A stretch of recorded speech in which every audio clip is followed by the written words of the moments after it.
Hello, ನಮಸ್ತೆ ಎಲ್ರಿಗೂ. ಎಲ್ಲ ಹೇಗಿದ್ದೀರಾ? ಚೆನ್ನಾಗಿದ್ದೀರಾ ಅನ್ಕೋತೀನಿ. ನನಗಿನ್ನೂ ಪೂರ್ತಿಯಾಗಿ ಹುಷಾರಾಗಿಲ್ಲ, ಆದರೂ ಪಾಪ ನೀವು ಕಾಯ್ತಾ ಇದ್ದೀರಾ ಅಂತ ಹಾಕ್ತಾಯಿದ್ದೀನಿ ಎಪಿಸೋಡ್ನ. ಪ್ಲೀಸ್ ಏನಾದರೂ ಅಡಚಣೆ ಆದರೆ ನಿಮಗೆ ಕೇಳೋಕ್ಕೆ ಸಾರಿ ಆದರೂ ಹಾಕ್ತಾಯಿದ್ದೀನಿ. ಪ್ಲೀಸ್ ಎಲ್ಲರೂ ಸಬ್ಸ್ಕ್ರೈಬ್ ಮಾಡ್ಕೊಳ್ಳಿ ಚಾನಲ್ಗೆ. ಒಂದು ಸಲ ಸಬ್ಸ್ಕ್ರೈಬ್ ಮಾಡಿಕೊಂಡು ಮತ್ತೆ ಅನ್ಸಬ್ಸ್ಕ್ರೈಬ್ ಮಾಡ್ತಾಯಿದ್ದೀರಾ. ಹಾಗೆ ಮಾಡಬೇಡಿ ಪ್ಲೀಸ್, ದಯವಿಟ್ಟು. ನಮಗೂ ಕತೆ ಹೇಳೋಕ್ಕೆ ಹೆಲ್ಪ್ ಆಗುತ್ತೆ ಅಲ್ವಾ, ನಮ್ಮ ಚಾನೆಲ್ಲು ನಡಿಬೇಕಲ್ವಾ, ಅದಕ್ಕೇ ಹೇಳ್ತಾಯಿದ್ದೀನಿ. ಪ್ಲೀಸ್ ಯಾರು ಸಬ್ಸ್ಕ್ರೈಬ್ ಮಾಡ್ಕೊಂಡವರು ಅನ್ಸಬ್ಸ್ಕ್ರೈಬ್ ಮಾಡ್ಕೊಳ್ಳೇಬೇಡಿ. ಇನ್ನೂ ನಾನು ಬರ್ತಿರೋ ಕಥೆನೆಲ್ಲ ಹೇಳಬೇಕು ಅಂದರೆ ಸಬ್ಸ್ಕ್ರಿಪ್ಷನ್ ಇರಲೇಬೇಕಾಗುತ್ತೆ, ಅದಕ್ಕೆ ಹೇಳ್ತಾಯಿದ್ದೀನಿ. ಪ್ಲೀಸ್ ನೋಡ್ತಾ ಇರೋರು ಎಲ್ಲರೂ ಸಬ್ಸ್ಕ್ರೈಬ್ ಮಾಡ್ಕೊಳ್ಳಿ. ಹಾಗೆ ನಿಮಗೆ ಯಾರಿಗಾದ್ರೂ ಇಂಟ್ರೆಸ್ಟ್ ಇದ್ದರೆ ಈ ಥರ ಪ್ಲೀಸ್ ಅವ್ರಿಗೂ ಹೇಳಿ ಸಬ್ಸ್ಕ್ರೈಬ್ ಮಾಡ್ಕೊಳ್ಳೋಕ್ಕೆ. ಅದು ಬಿಡು ಪವಿ, ನಿನ್ನ ಬಗ್ಗೆ ಹೇಳು. ಈಗ ನಿನಗೂ ನಮ್ಮ ದೊರೆ ವಯಸ್ಸೇ ಅಲ್ವಾ, ಯಾಕೆ ಇನ್ನೂ ಮದುವೆ ಆಗಿಲ್ಲ ನೀನು? ದೊರೆ ಆದರೆ ಅವನ ಮನಸ್ಥಿತಿ ಆಗಿದೆ. ನಾವು ಎಷ್ಟೇ ಪ್ರಯತ್ನ ಪಟ್ಟರೂ ಅವನನ್ನು ಒಪ್ಪಿಸಲು ನಮ್ಮಿಂದ ಆಗಲ್ಲ. ನಿನಗೇನಾಗಿದೆ? ಮದುವೆ ಆಗೋ ಯೋಚನೆ ಇದೆ ತಾನೇ? ಕೇಳಿದರು ಭವಾನಮ್ಮ. ಮದುವೆ ಎಂದ ತಕ್ಷಣ ವಿಶಾಖಳ ಮುದ್ದು ಮುಖ ಕಣ್ಮುಂದೆ ಬಂತು ಅವನಿಗೆ ಅರಿವಿಲ್ಲದೆಯೇ ಮುಖದಲ್ಲಿ ಒಂದು ಮುಗುಳ್ನಗು ಮೂಡಿತ್ತು. ಯಾಕೋ ಪವಿ, ನಗ್ತಾ ಇದೆಯಾ? ಯಾರನ್ನಾದರೂ ಇಷ್ಟಪಡ್ತಾ ಇದೆಯಾ? ಇದ್ದರೆ ಹೇಳಪ್ಪ ನಮ್ಮ ಹತ್ರ.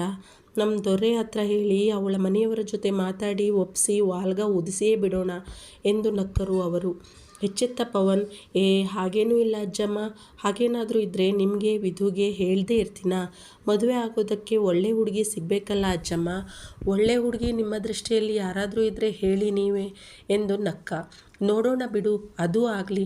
ನಿನ್ನಂಥ ಒಳ್ಳೆ ಹುಡುಗನಿಗೆ ಹುಡುಗಿ ಸಿಗಲ್ವಾ ಎಂದಿದ್ದರು ಭವಾನಮ್ಮ. ಏನೋ ಅಜ್ಜಮ್ಮ, ನಿಮ್ಮಂಥವರ ಆಶೀರ್ವಾದ ಇರಬೇಕು ಅಷ್ಟೇ ಎಂದಿದ್ದ ಪವನ್. ಏನನ್ನೂ ಯೋಚಿಸುತ್ತಾ ದೋಸೆ ಹಾಕುತ್ತಿದ್ದ ಹುಡುಗಿಯ ಕೈ ಹಿಡಿದು ತನ್ನತ್ತ ಸೆಳೆದುಕೊಂಡು ಗೋಡೆಗೆ ಒರಗಿಸಿಬಿಟ್ಟಿದ್ದ ವಿಧಾನ್. ಅಚಾನಕ್ಕಾಗಿ ಜರುಗಿದ ಘಟನೆಯಿಂದ ಭಯದಿಂದ ನಡುಗಿದ ವಿಶಾಖ ಕೂಗಲು ಬಾಯಿ ತೆರೆದಿದ್ದಳು. ಅವಳ ಬಾಯಿಯನ್ನು ಮುಚ್ಚಿಬಿಟ್ಟಿದ್ದ ತನ್ನ ಕೈಗಳಿಂದ ವಿಧಾನ್ ತನ್ನ ಅಗಲವಾದ ಕಂಗಳನ್ನು ಇನ್ನೂ ಅರಳಿಸಿ ಅವನ ಸಿಟ್ಟಿನಿಂದ ಕೆಂಪಡಿರದ ಮುಖವನ್ನೇ ನೋಡುತ್ತಾ ನಿಂತುಬಿಟ್ಟಿದ್ದಳು ಹುಡುಗಿ. ಅವನ ಹಿಡಿತದಲ್ಲಿ ಸಿಕ್ಕಿ ಅವನ ಒರಟು ಹಿಡಿತಕ್ಕೆ ಸಿಲುಕಿದ ಅವಳ ಕೈ ನೋಯುತ್ತಿತ್ತು. ಕೊಸರಾಡಿದರೂ ಬಿಡಿಸಿಕೊಳ್ಳಲಾಗಲಿಲ್ಲ ಅವನ ಹಿಡಿತದಿಂದ. ಭಯಕ್ಕೆ ಹಣೆಯ ಮೇಲೆಲ್ಲ ಬೆವರ ಹನಿಗಳು ಸಾಲುಗಟ್ಟಿದ್ದವು. ಉಸಿರು ಬಿಡುವುದಕ್ಕೂ ಸಾಧ್ಯವಾಗುತ್ತಿಲ್ಲ. ಉಗುಳು ನುಂಗಲು ಸಾಧ್ಯವಾಗದಂತೆ ಅವಳ ಬಾಯಿಯನ್ನು ಮುಚ್ಚಿದ್ದ ವಿಧಾನ್. ಶ್ ಹುಡುಗಿ, ನಾನು ಏನು ಹೇಳಿದೆ ನಿಮಗೆ? ತಿಂಡಿ ತಿನ್ನಿ ಅಂತ ತಾನೇ? ಮುದುಕಮ್ಮನ ಯಾಕೆ ಕರ್ಕೊಂಡು ಹೋಗಿದ್ದು ನಾನು? ನೀನು ಸರಿಯಾದ ಟೈಮ್ಗೆ ತಿಂಡಿ ತಿನ್ನಲಿ ಅಂತ ತಾನೇ? ಓಕೆ, ನಿಂಗೆ ಡೈರೆಕ್ಟಾಗಿ ಹೇಳಿಲ್ಲ ನಾನು. ನಿಂಗೇನು ತಲೆಯಲ್ಲಿ ಬುದ್ಧಿ ಅನ್ನೋದು ಇದೆ ತಾನೇ? ಮಾತಾಡು, ಬಾಯಿ ಬಿಡು. ಡ್ಯಾಮಿಟ್. ಕಣ್ಣು ಕೆಂಪಗೆ ಮಾಡಿಕೊಂಡು ಅವಳ ಬಾಯಿಯನ್ನು ಮುಚ್ಚಿಯೇ ಕೇಳುತ್ತಿದ್ದ ಪುಣ್ಯಾತ್ಮ. ತನ್ನ ಕೈ ಅವಳ ಬಾಯಿ ಮೇಲೆಯೇ ಇರುವುದು ಮರೆತೇ ಹೋಗಿತ್ತು ಆಸಾಮಿಗೆ. ಸಿಟ್ಟಿನ ಭರದಲ್ಲಿ ಅವಳಂತೂ ಉಸಿರಾಡುವುದಿರಲಿ, ಕಣ್ಣು ತೆರೆಯಲು ಆಗದಂಥ ಪರಿಸ್ಥಿತಿಯಲ್ಲಿದ್ದಳು. ಅವನ ಉಡದ ಹಿಡಿತದಲ್ಲಿ ಸಿಲುಕಿ ಒದ್ದಾಡಿ ಹೋಗಿದ್ದಳು ಹುಡುಗಿ. ಒಂದು ಕೈಯನ್ನು ಅವಳನ್ನ ಕೈಯಿಂದ ಹಿಡಿದು ಇನ್ನೊಂದು ಕೈಯಿಂದ ಅವಳ ಬಾಯಿಯನ್ನು ಮುಚ್ಚಿದ್ದ ವಿಧಾನ್. ಅದ್ಯಾವ ಪರಿ ಗಟ್ಟಿಯಾಗಿ ಮುಚ್ಚಿದ್ದನೆಂದರೆ ಕಣ್ಣು ತೇಲಿಸಿ ಬಿಟ್ಟಿದ್ದಳು ವಿಶಾಖ, ಉಸಿರಾಡಲಾಗದೆ. ಅವಳ ಮುಖವನ್ನೇ ಕೋಪದಿಂದ ನೋಡುತ್ತಿದ್ದವನಿಗೆ ಅವಳು ಕಣ್ಣು ತೇಲಿಸಿದ ಮೇಲೆಯೇ ಅರ್ಥವಾಯಿತು ತನ್ನ ಕೈ ಅವಳ ಬಾಯಿಯ ಮೇಲಿರುವುದು. ತಟ್ಟನೆ ತನ್ನ ಕೈ ತೆಗೆದ ಅವಳ ಬಾಯಿಯ ಮೇಲಿಂದ. ಅವಳು ತನ್ನ ಮುಂದಿದ್ದ ಅವನದೇ ಶರ್ಟನ್ನು ಗಟ್ಟಿಯಾಗಿ ಹಿಡಿದು ತಲೆ ಬಗ್ಗಿಸಿ ಜೋರಾಗಿ ಕೆಮ್ಮಿ ಉಸಿರಾಡಲು ಪ್ರಯತ್ನಿಸುತ್ತಿದ್ದಳು. ತೀವ್ರ ಪಶ್ಚಾತ್ತಾಪವಾಯಿತು ಅವನಿಗೆ. ಎಂಥ ಕೆಲಸ ಮಾಡಿಬಿಟ್ಟೆ ನಾನು. ಉಸಿರಾಡಲು ಆಗದಂತೆ ಅವಳ ಬಾಯಿಯನ್ನು ಮುಚ್ಚಿದ್ದೆನಲ್ಲ. ನನ್ನ ಕೋಪವನ್ನು ಹತೋಟಿಯಲ್ಲಿಡಲು ಪ್ರತಿ ಬಾರಿಯೂ ಸೋತು ಹೋಗುತ್ತೇನೆ ನಾನು. ಎಷ್ಟೇ ಪ್ರಯತ್ನ ಪಟ್ಟರೂ ಅದೊಂದು ಸಾಧ್ಯವಾಗುತ್ತಿಲ್ಲ ನನ್ನ ಹತ್ತಿರ. ತನ್ನ ಶರ್ಟನ್ನೇ ಮುದ್ದೆ ಮಾಡಿ ಹಿಡಿದು ಕೆಮ್ಮುತ್ತಿದ್ದ ಹುಡುಗಿಯ ಭುಜ ಎರಡೂ ಕೈಗಳಿಂದ ಹಿಡಿದ ವಿಧಾನ್ ಅವಳ ಮುಖದ ಹತ್ತಿರ ಬಾಗಿ, ಆರ್ ಯು ಆಲ್ ರೈಟ್ ಎಂದಿದ್ದ ನಿಧಾನವಾಗಿ, ಮೃದುವಾಗಿ. ತನ್ನ ಉಸಿರಾಟವನ್ನು ತಹಬಂದಿಗೆ ತಂದುಕೊಳ್ಳುತ್ತಿದ್ದವಳು ಆಶ್ಚರ್ಯದಿಂದ ತಲೆ ಎತ್ತಿದ್ದಳು ಅವನ ಧ್ವನಿಯಲ್ಲಿದ್ದ ಮಾರ್ಧವತೆಗೆ. ತನ್ನ ಕಿವಿಯಲ್ಲಿ ಪಿಸುಗುಟ್ಟಿದಂತಿತ್ತು ಅವನ ಧ್ವನಿ. ದೇಹದಲ್ಲಿದ್ದ ರಕ್ತವೆಲ್ಲ ಮುಖಕ್ಕೆ ನುಗ್ಗಿದಂತಾಗಿ ಮುಖವೆಲ್ಲ ಕೆಂಪಗಾಗಿ ಹೋಗಿತ್ತು ಅವಳಿಗೆ. ತಲೆ ಎತ್ತಿದ್ದವಳಿಗೆ ಕಂಡಿದ್ದು ತನ್ನ ಮುಖದ ತೀರಾ ಹತ್ತಿರದಲ್ಲಿದ್ದ ಅವನ ಮುಖ. ಮತ್ತೆ ಉಸಿರಾಟದ ಗತಿ ತೀವ್ರವಾಯಿತು ಅವಳಿಗೆ. ಭಯಕ್ಕೋ ಗಾಬರಿಗೋ ಅಥವಾ ಬೇರೆ ಇನ್ನೇನೋ ತಟ್ಟನೆ ತಲೆ ತಗ್ಗಿಸಿದಳು ಹುಡುಗಿ. ಹೌದು ಎಂಬಂತೆ ತಲೆ ಆಡಿಸಿದಳು ವಿಶಾಖ. ಅವಳ ಈ ಪರಿ ಅವನಲ್ಲಿ ಸಂಚಲನವನ್ನುಂಟು ಮಾಡುತ್ತಿತ್ತು. ತನ್ನಿಂದ ಕಣ್ಣು ತಪ್ಪಿಸಿ ನೆಲ ನೋಡುತ್ತಿದ್ದ ಅವಳ ನೋಟ, ಮಾತೇ ಆಡದೆ ಬರೀ ಕಣ್ಣಲ್ಲೇ ಎಲ್ಲವನ್ನೂ ಹೇಳುವ ಅವಳ ರೀತಿ, ಎಲ್ಲ ಏನು, ಯಾಕೆ, ಹೇಗೆ, ಉತ್ತರವಿಲ್ಲ ಅವನಲ್ಲಿ. ಅವನು ಉತ್ತರ ಹುಡುಕುವವನೂ ಅಲ್ಲ, ಅವನಿಗದು ಬೇಡವೂ ಬೇಡ. ಒಂದೇ ಒಂದು ಕ್ಷಣ ಮಾತ್ರ, ಮತ್ತೆ ಯಾರದೋ ನೆನಪಾಗಿ ದವಡೆ ಬಿಗಿಯಿತು. ಅವಳ ಭುಜವನ್ನು ಬಿಟ್ಟವನೇ ಸರ್ರನೆ ಅವಳಿಗೆ ಬೆನ್ನು ಮಾಡಿ ನಿಂತುಬಿಟ್ಟ. ಏ ಹುಡುಗಿ, ನಾನು ಎಷ್ಟು ಸಲ ಹೇಳಬೇಕು ನನಗೆ ಕೋಪ ಬಂದರೆ ನಾನು ಮನುಷ್ಯನೇ ಅಲ್ಲ. ನನಗೇನು ತಲೆ ಕೆಟ್ಟಿದ್ಯಾ? ಹೇಳಿದ್ದನ್ನೇ ಹೇಳ್ತಾ ಇರೋದಕ್ಕೆ? ಒಂದು ಸಲ ಹೇಳಿದರೆ ಅರ್ಥ ಮಾಡ್ಕೋಬೇಕು. ತಲೆ ಇದೆ ತಾನೇ ನಿನಗೆ? ಆ ತಲೆಯಲ್ಲಿ ಅಲ್ಪ ಸ್ವಲ್ಪ ಬುದ್ಧಿನೂ ಇರಬೇಕು ತಾನೇ? ಅದೇನೋ ಅಂತ ನಮ್ಮ ಜೀವ ತಿನ್ನೋಕೆ ಅಂತಾನೆ ಗಂಟು ಬೀಳ್ತಿರೋ ಕಾಣೆ.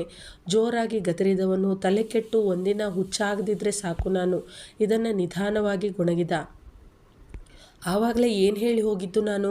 ಮುದ್ಕಮ್ಮನ ಕರ್ಕೊಂಡು? ಅವಳಿಂದ ಉತ್ತರ ಬರಲಿಲ್ಲ.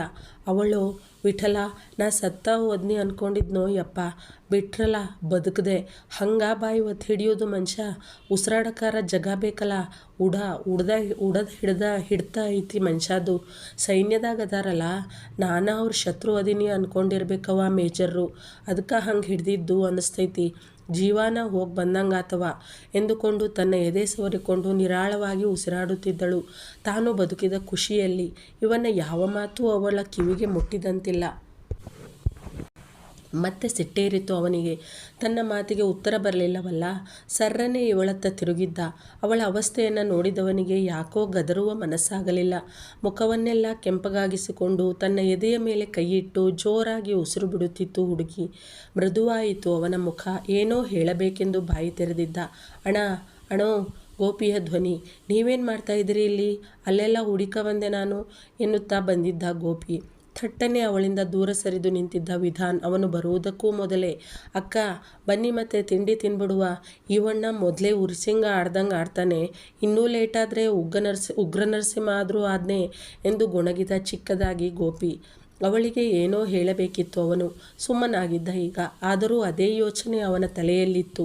ಅವಳನ್ನೇ ಒಮ್ಮೆ ದೀರ್ಘವಾಗಿ ನೋಡಿ ಅತ್ತ ಸರಿದು ಹೋದ ವಿಧಾನ್. ಅವನು ತನ್ನ ನೋಡುತ್ತಿದ್ದುದನ್ನು ಕಡೆಗಣ್ಣಿನಿಂದಲೇ ನೋಡಿ ಭಯಬಿದ್ದಳು ವಿಶಾಖ. ಇದ್ಯಾಕೆ ಹೆಂಗೆ ನೋಡಕತ್ತಾರಲ್ಲ, ಈಗ ಮತ್ತೇನು ತಪ್ಪು ಮಾಡೀನಿ ನಾನು ಎಂದುಕೊಂಡು ಭಯವಾಯಿತು ಅವಳಿಗೆ. ಬನ್ನಿ ಮತ್ತೆ ಎಂದು ಅವಳ ಯೋಚನೆಯನ್ನು ತುಂಡರಿಸಿದ್ದ ಗೋಪಿ. ಅವಳಿಗೆ ತಿಂಡಿ ತಿನ್ನುವ ಮನಸ್ಸೇ ಇರಲಿಲ್ಲ ಈಗ. ಹಸಿವು ಸತ್ತೇ ಹೋಗಿತ್ತು ಅವಳಿಗೆ ಅವನ ಅವತಾರವನ್ನು ನೋಡಿ. ಅದ್ಯಾವಾಗ ಹ್ಯಾಂಗಿರ್ತಾರೋ ಮನುಷ್ಯ, ಅರ್ಥನ ಆಗುವಲ್ದಾಗೈತಿ ನನಗಂತರೂ. ಹಂಗಿದ್ರೂ ತಪ್ಪಂತಾರ, ಹಿಂಗಿದ್ರೂ ತಪ್ಪಂತಾರ. ಮತ್ತ ಹ್ಯಾಂಗಿರೋದೋ ಯಪ್ಪ ಈ ಮನೆಯಾಗ? ಖರೀನ ಇರೋದು ಹೌದನ ನಾನು? ಅವಳ ತಲೆಗೆ ಅವನು ಯಾಕೆ ಅವಳನ್ನು ಗದರಿದ್ದು ಅನ್ನೋದೇ ಅರ್ಥ ಆಗಿರಲಿಲ್ಲ. ಅವನು ಗದರಿದ್ದು ಮಾತ್ರ ಅವಳ ತಲೆಯಲ್ಲಿತ್ತು ಅಷ್ಟೇ. ನೀವು ಹಿಂಗೆ ನಿಂತ್ಕೊಂಡಿದ್ರೆ ಕತೆ ಅಷ್ಟೇ ಯಾಕ? ತಿಂಡಿ ತಿಂದು ನೀವು ಅಜ್ಜಮ್ಮನ ನೋಡ್ಕೊಳ್ಳೋದು ಬೇಡವಾ? ಅಣ್ಣ ಕರ್ಕೊಂಡೋಗಿ ಬಿಟ್ಟವ್ರೆ ಅಷ್ಟೇಯ ರೂಮ್ನಾಗೆ ಅವ್ರನ್ನ. ನೀವೇ ನೋಡೋಕ್ಕಬೇಕಲ್ವಾ? ಬನ್ನಿ ಬೇಗ ಮುಗಿಸ್ಕೊಬಿಡುವ ತಿಂಡಿಯ. ಗಡಿಬಿಡಿ ಮಾಡಿದ ಗೋಪಿ ಅವಳಿಗೆ ಅವಳ ಕರ್ತವ್ಯವನ್ನು ನೆನಪಿಸಿ. ವಿಠಲ, ಖರೀನಾ, ಏನು ಹಿಂಗೆ ನಿಂತ್ಬಿಟ್ಟಿನಲ್ಲ ನಾನು ಯೋಚನೆ ಮಾಡ್ಕೊತ. ಅಜ್ಜಿ ಜ್ಞಾಪಕನ ಬರಲಿಲ್ಲಲ್ಲ ನನಗೆ. ಅಸಲು ಬಂದಿರೋದ ನಾನು ಅವ್ರ ಸಲುವಾಗಿನ ಅಲ್ಲನ ಎಂದುಕೊಂಡವಳೆ ಗೋಪಿಯ ಹಿಂದೆ ಹೊರಟಳು ವಿಶಾಖ. ಡೈನಿಂಗ್ ಹಾಲ್ನತ್ತ ಬರುವ ಮೊದಲು ಅಡುಗೆ ಮನೆಯ ಬಾಗಿಲಿನಿಂದಲೇ ಹೊರಗಡೆ ಒಮ್ಮೆ ನೋಡಿದಳು. ಅಲ್ಲೇ ಎಲ್ಲಾದರೂ ಇದ್ದರೆ ಅವನು ಎನ್ನುವ ಭಯ ಹುಡುಗಿಗೆ. ಕಾಣಲಿಲ್ಲ ಅಲ್ಯಾರು. ಸಮಾಧಾನದ ಉಸಿರು ಬಿಟ್ಟು ಹೊರಬಂದು ತಿಂಡಿ ತಿಂದಿದ್ದಳು ಗೋಪಿಯ ಜೊತೆ. ಅಜ್ಜಮ್ಮ, ನಾನೊಂದು ವಿಷಯ ಕೇಳ್ತೀನಿ, ಏನೂ ತಪ್ಪು ತಿಳಿಬೇಡಿ ನನ್ನ ಬಗ್ಗೆ. ಹಾಗೆ ಕ್ಯೂರಿಯಾಸಿಟಿಗೆ ಕೇಳ್ತಿದ್ದೀನಿ ಅಷ್ಟೇ. ಅದೇನು ಕೇಳು ಪವಿ. ನಾನ್ಯಾಕೆ ತಪ್ಪು ತಿಳಿದಿಲಿ ನಿನ್ನ ಮಾತನ್ನೆಲ್ಲ? ಕೇಳು, ನನಗೆ ತಿಳಿದ ವಿಷಯ ಆದರೆ ಹೇಳ್ತೀನಿ ಎಂದಿದ್ದರು ಭವಾನಮ್ಮ. ಅದು ಅಜ್ಜಮ್ಮ, ಒಬ್ಬರು ಹುಡುಗಿ ಇದ್ದಾರಲ್ಲ ಇಲ್ಲಿ, ನಾನು ಯಾವತ್ತೂ ನೋಡಿರಲಿಲ್ವಲ್ಲ ಅವರನ್ನು ಇಲ್ಲಿ ಬಂದಾಗ. ವಿಧುನೂ ಹೇಳಿಲ್ಲ ಇವರ ಬಗ್ಗೆ. ಈಗ ನಾನು ಬಂದಾಗ ಸಡನ್ನಾಗಿ ನೋಡಿದ್ನಲ್ಲ, ಆಶ್ಚರ್ಯ ಆಯಿತು. ಯಾರಪ್ಪ ಈ ಹುಡುಗಿ ಅಂತ ಅದಕ್ಕೆ ಕೇಳಿದೆ. ನಿಮ್ಮ ನೆಂಟರ ಪೈಕಿನ ಅಜ್ಜಮ್ಮ. ಮೊದಲು ಯಾವತ್ತೂ ಬಂದಿರಲಿಲ್ಲ ಅನಿಸುತ್ತೆ. ಇದೇ ಮೊದಲು ಬಂದಿರೋದಾ ಇಲ್ಲಿಗೆ ಅವರು ಎಂದಿದ್ದ ಪವನ್ ನಿಧಾನವಾಗಿ. ಎಲ್ಲಾದರೂ ತನ್ನ ಬಗ್ಗೆ ತಪ್ಪು ತಿಳಿದರೆ ಎನ್ನುವುದು ಅವನ ಚಿಂತೆ. ಇಷ್ಟೇನಾ? ಅದಕ್ಯಾಕೆ ಇಷ್ಟೊಂದು ಸಂಕೋಚ ನಿನಗೆ? ನಿನ್ನ ಫ್ರೆಂಡ್ ವಿಧು ನನ್ನ ನೋಡ್ಕೊಳ್ಳೋಕ್ಕೆ ಯಾರಾದರೂ ಒಬ್ಬರು ನಂಬಿಕಸ್ಥರು ಬೇಕು ಅಂತ ತುಂಬ ಹುಡುಕಿ. ಕೆಲವರು ಹೀಗೆ ಬಂದು ಹಾಗೆ ಹೊರಟೋದ್ರು, ನಿಂಗೂ ಗೊತ್ತಲ್ಲ. ಅದಕ್ಕೆ ನಿಮ್ಮ ಅಂಕಲ್ಲು ನನ್ನ ಮಗ ಅವರ ಪರಿಚಯದವರ ಹತ್ರ ಹೇಳಿದ್ದನಂತೆ, ಯಾರಾದರೂ ಒಳ್ಳೆ ಜನ ಇದ್ದರೆ ಹೇಳಿ ಅಂತ. ಅವರು ಈ ಹುಡುಗಿನ ಕರ್ಕೊಂಡು ಬಂದಿದ್ದು ಕಣೋಪವಿ. ಮಾತಂತೂ ನಿಜ ಕಣೋ, ಹುಡುಗಿ ಚಿಕ್ಕವಳಾದರೂ ತುಂಬ ಒಳ್ಳೆ ಮಗು, ಮಾತು ತೀರಾ ಕಡಿಮೆ, ತಾಳ್ಮೆ ತುಂಬ ಜಾಸ್ತಿ.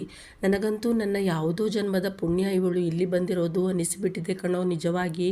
ಅಂಥ ಒಳ್ಳೆಯ ಮಗು ಅದು. ಅವಳು ಬಂದ ಮೇಲೆ ನಮ್ಮ ಮನೆಗೊಂದು ಕಳೆ ಬಂದಿದೆ ಪವಿ. ನಾವು ದುರ್ಬೀನ್ ಹಾಕಿ ಹುಡುಕಿದ್ರೂ ಸಿಗ್ತಿರಲಿಲ್ಲ ಇಂಥ ಒಳ್ಳೆ ಹುಡುಗಿ ನಮಗೆ ನನ್ನನ್ನು ನೋಡಿಕೊಳ್ಳೋಕೆ ಎಂದಿದ್ದರು ಭಾವುಕರಾಗಿ. ಕೇಳುತ್ತಿದ್ದವನ ಮುಖದ ಮೇಲೆ ಮುಗುಳ್ನಗು ಮೂಡಿತು ಅವಳ ಮುಖ ನೆನಪಾಗಿ. ನೋಡಲು ಮಾತ್ರವಲ್ಲ, ಗುಣವೂ ಸುಂದರವೇ ಹುಡುಗಿಯದು ಹಾಗಾದರೆ ಎಂದುಕೊಂಡ. ಏನು ಸಮಾಚಾರ ಪವಿ, ಯಾಕೆ ಈ ನಗು? ಭಾಳ ಹೊಳಿತಾ ಇದೆಯಲ್ಲ ಮುಖ ನಿಂದು.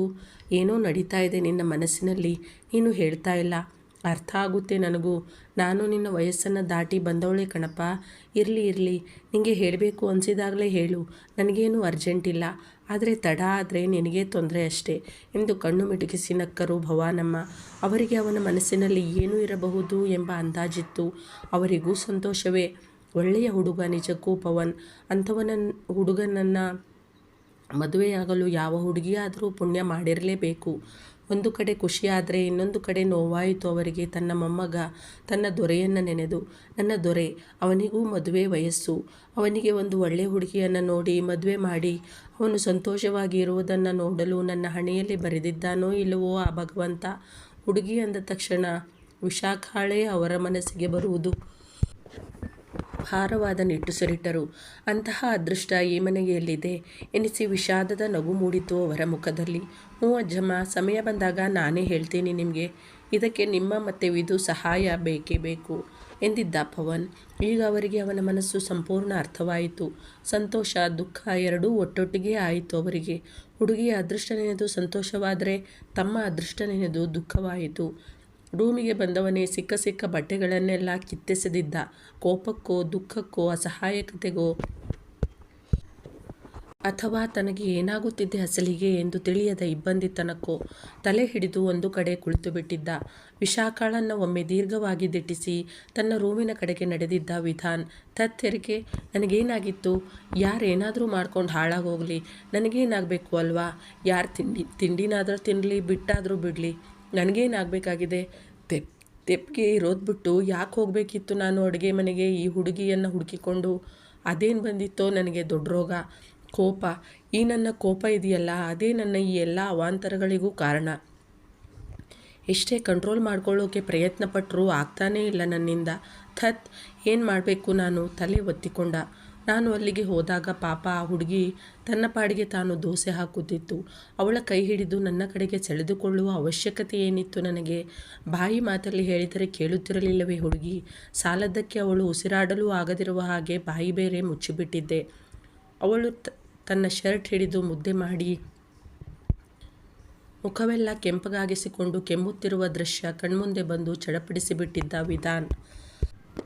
ಹತ್ತೆರಿಗೆ ಎಷ್ಟು ನೋವಾಗಿತ್ತೋ ಪಾಪದ ಹುಡುಗಿಗೆ.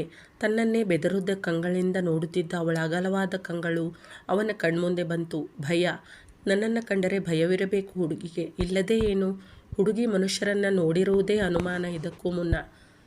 ಇಲ್ಲದಿದ್ದರೆ ಈ ಥರ ಮಾತನ್ನೇ ಆಡದೆ ಇರುತ್ತಿರಲಿಲ್ಲ ಹುಡುಗಿಯರು. ಬಾಯಿ ಮುಚ್ಚಿಕೊಂಡಿರುವ ಹುಡುಗಿಯರು ಇರ್ತಾರ ಪ್ರಪಂಚದಲ್ಲಿ? ಅಷ್ಟಕ್ಕೂ ಅವಳು ಮಾತಾದರೂ ಆಡಲಿ, ಮೂಗ್ಬಸ್ಬಿ ಥರ ಬಾಯಿ ಬಿಡದೆ ಆದರೂ ಇರಲಿ, ಅದರಿಂದ ನನ್ನ ಗಂಟೇನಾದರೂ ಹೋಗಬೇಕಾ? ಏನಾದರೂ ಮಾಡ್ಕೊಂಡು ಹಾಳಾಗೋಗಲಿ ಅತ್ಲಾಗೆ, ನನಗೇನು? ಅದಿರಲಿ, ಒಂದು ತಿಂಡಿಗೋಸ್ಕರ ಇಷ್ಟು ರಾಮಾಯಣ ಮಾಡುವ ಅಗತ್ಯವಿತ್ತೆ ನಾನು? ಆ ಹುಡುಗಿ ಉಪವಾಸ ಇದ್ದರೆ ನನಗ್ಯಾಕೆ ಹಿಂಸೆ ಆಗಬೇಕು? ಹಾಗೇನೂ ಇಲ್ಲ. ಅವಳು ತಿಂಡಿ ತಿಂದಿಲ್ಲ ಅಂತ ನನಗೆ ನೋವಾಗಿದ್ದಲ್ಲ. ನನಗೆ ಅವಳೇ ಅಂತಲ್ಲ, ಯಾರೇ ಉಪವಾಸ ಇದ್ದರೂ ಹಿಂಸೆ ಆಗುತ್ತೆ. ಯಾಕಂದರೆ ಉಪವಾಸ ಇರೋದು ಎಂಥ ಯಾತನೆ ನೀಡುತ್ತೆ ಅನ್ನೋದು ನನಗೆ ಗೊತ್ತು. ಅದು ನನ್ನ ಅನುಭವ. ಹಾಗಾದರೆ ಅವಳ ಮೇಲೆ ಕೋಪ ಬಂದಿದ್ದಾದರೂ ಯಾಕೆ? ಹಾಗಾದರೆ ನನಗೆ ಯಾಕೆ ಅಂದರೆ ಅವಳು ಇರೋದೇ ನಮ್ಮ ಮನೆಯಲ್ಲಿ, ಕೆಲಸ ಮಾಡ್ತಿರೋದು ನಮಗೋಸ್ಕರ, ಮತ್ತು ಅವಳ ಜವಾಬ್ದಾರಿ ನಮ್ಮದೇ ತಾನೇ. ಅವಳು ಹೀಗೆ ಉಪವಾಸ ವನವಾಸ ಮಾಡಿ ಆರೋಗ್ಯ ಕೆಡಿಸ್ಕೊಂಡು ಮನೆಯವರಿಗೆ ಕಂಪ್ಲೇಂಟ್ ಮಾಡಿದ್ರೆ? ಮಾತೇ ಆಡ್ದೋಳು ಕಂಪ್ಲೇಂಟ್ ಬೇರೆ ಮಾಡ್ತಾಳ? ಆಹಾ, ಎಂತಹ ಯೋಚನೆ ಪುಣ್ಯಾತ್ಮಂದು. ನಮಗೆ ಕೆಟ್ಟ ಹೆಸರು ತಾನೇ.